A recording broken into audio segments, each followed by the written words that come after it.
Hi there, Joel from Jonesy's, and today is a fun day. I'm going to show you guys how to build your very own kegerator so you can have beer on tap at your shop or your man cave.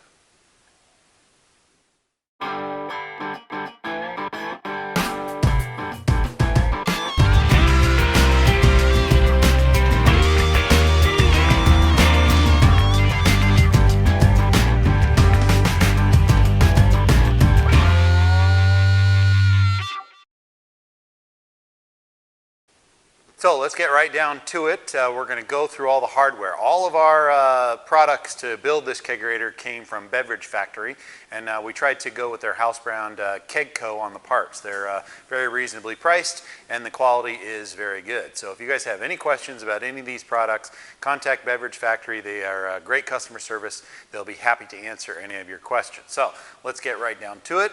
First things first, we're going to talk about the CO2 system. My rule of thumb is you want to run the largest CO2 bottle that you can fit inside your chest freezer. That way you aren't constantly having to fill it. Now, since this is going to be a family-oriented kegerator, one of the taps is going to be designated for a soda keg. We'll talk a little bit about that later on. So anyway, we went with a 10-pound CO2 bottle. You can see it right here. And this is, like I said, the largest bottle that we could fit inside our freezer. Now, for the regulator, again, contact Beverage Factory and Kegco. We went with a dual regulator. It's got two branches on it. One side will be for beer, the other side will be for soda. So along with the regulator, they supply the hoses as well as the squeeze type clamps. Because it's a dual setup, we are going to be running one regulator off of two of our taps, and they go into this splitter manifold. So we'll have one regulator coming off into this manifold. It'll branch off into two, and each one of these will feed our beer. The other regulator will feed the soda keg. So because the soda keg and the beer run different CO2 pressures, the actual soda faucet came from Intertap, and we opted for the fully stainless steel with the flow control. That way you can really fine-tune in the rate of your product pour. For the actual two beer sides, again, went with the full stainless steel Intertap. They have removable nozzles. This is technically a forward sealing faucet, which means that it actually seals the beer up here. So there's very little area for intrusion of air and things like that. So this is a clean in place type of faucet. They're wonderful, they work great, and then also in addition you can add a spring to the back side which causes them to be an automatic shut off. Keep your friends from having to spill your beer. All right, so like I said, we're going with a three tap system here. Now when you install these, the rule is you always keep your fluid lines the same length, and they come pre-crimped. With the fittings right on them. So they're already predetermined, they're terminated. They're terminated on the top of the tower. And so that guy will get plumbed in there, and it looks nice. We went with the fully stainless steel so that it all matches the stainless steel faucets, the stainless steel tower. It'll make it very easy to clean, and it will just look absolutely gorgeous. So that takes care of the air side of things. The CO2 side also mostly takes care of the liquid side. We'll talk a little bit more about how we're actually going to tap our our kegs on the freezer. Now, because we're using a chest freezer, you need a temperature controller so that your beer doesn't freeze inside the kegs. And so again, we went with Kegco, their digital model here. So comes with this little digital readout right there, so you can adjust your set point. We're going to probably try and shoot for about 34 or 35 degrees. You can kind of play around with that. With the chest freezers themselves, you need to be a little bit careful your placement of certain things because they have the coils are all along the walls, the inside walls, and you can have a tendency of building some ice as well as freezing your low alcohol content beverages. So again, temperature controller. We'll show you guys how we get that all mounted up.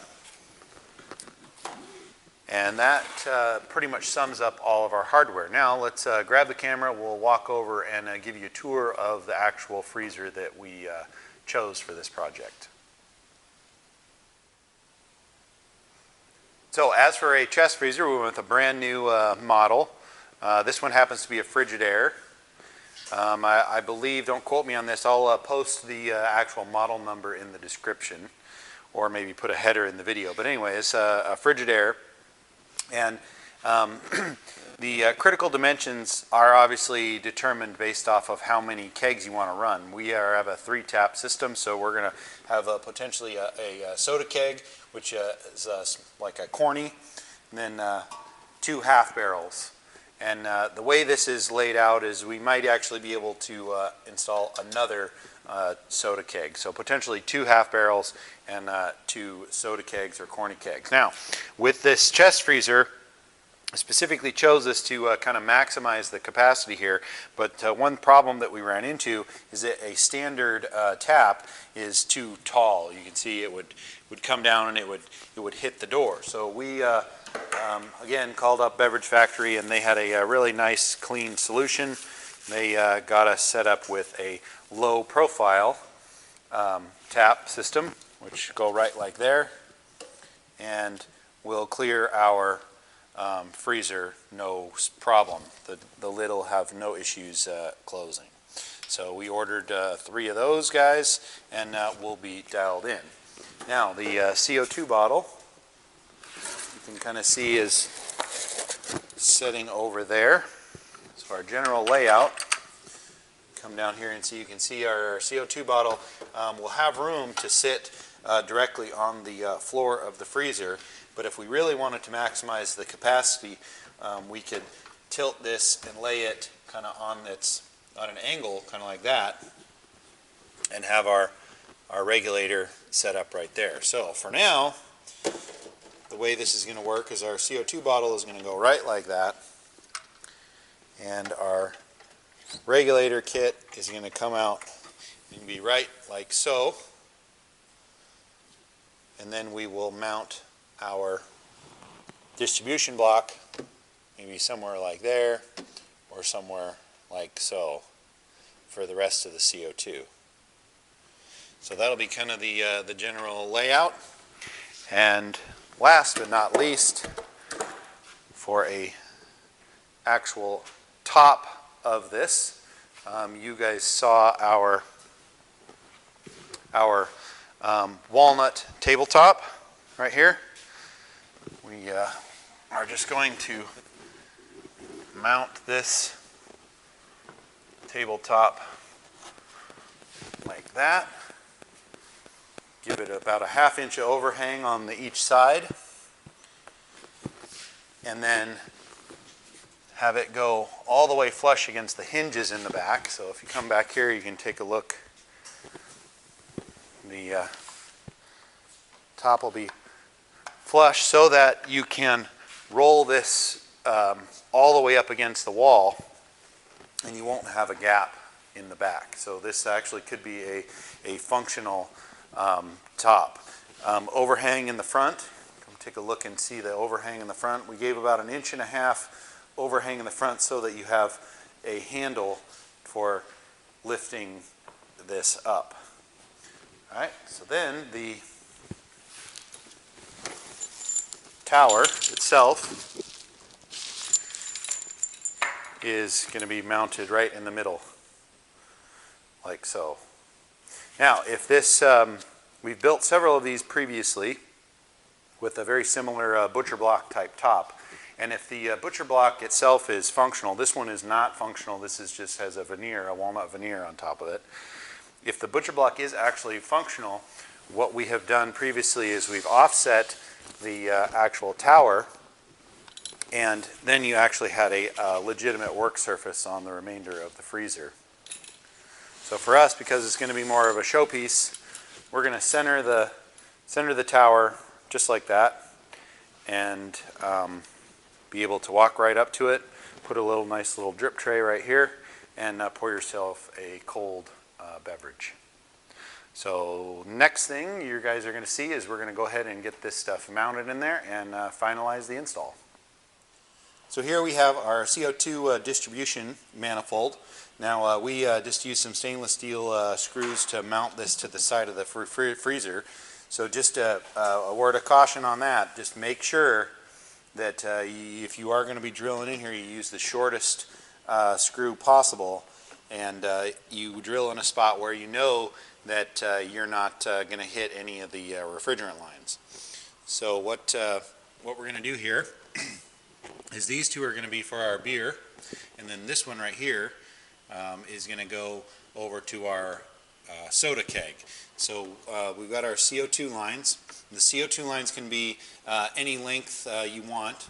That doesn't matter, but all of your beer lines have to stay the same length. So to get these lines assembled, we just have some really hot water, some boiling hot water basically, and you just put the ends of those lines in that hot water, and that'll soften it up enough to where it will push on easily. Just give it a little bit of time, and you can kind of feel it. And then, all at once, you push it on over the barb. Go ahead and heat this other end up.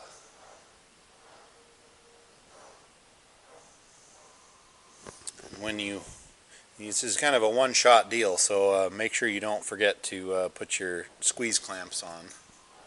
Yeah, that should be hot enough. We kind of want to follow the natural lay of the hose. Then once you get your hose on, squeeze it together by hand as much as you can.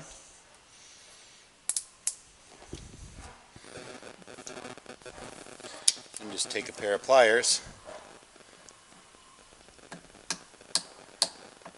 squeeze it together a little bit more, and that's it. We don't like to use the worm type automotive clamps because they have a tendency of tearing up this plastic hose. Alright, so we've got that mounted, we've got our distribution mounted, and now we are going to go ahead and get our temperature controller mounted. So we're going to mount our temperature controller. Again, came from Kegco. It's got this digital display, and the way this works is basically it breaks the circuit. So you take the plug-in from your freezer, and it's got one for cooling and one for heating. So the freezer will get plugged into the cool, and then this display here will get mounted on the front of it. So we are going to utilize some Velcro. This will not be the first time we use Velcro in this situation, but we've got some adhesive backed Velcro that we stuck on the controller. Peel that off.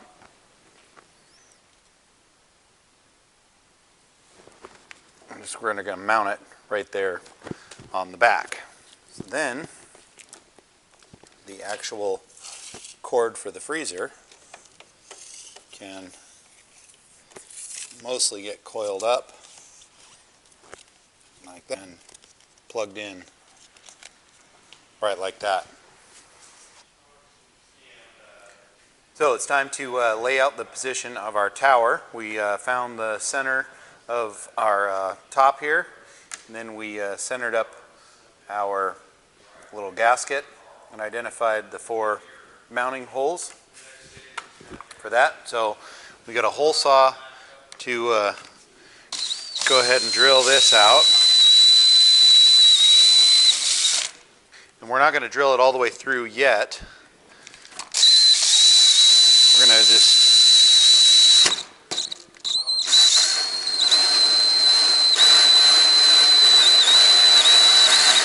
drill it through enough to where we're through the other side.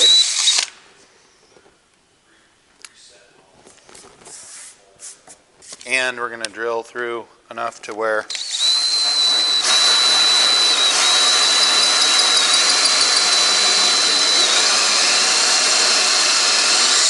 we're about halfway through the actual top itself. Now, we're going to take a smaller bit,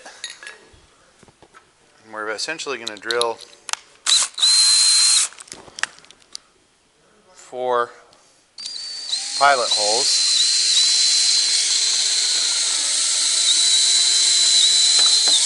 All the way through.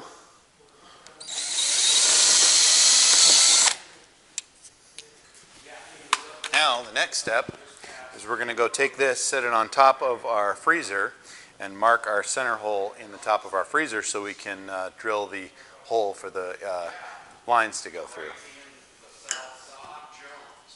Okay, so now we've got the top laid out on the freezer, and we just need to get an index in the top of our freezer for where the holes and the lines go through. So we'll take this off now.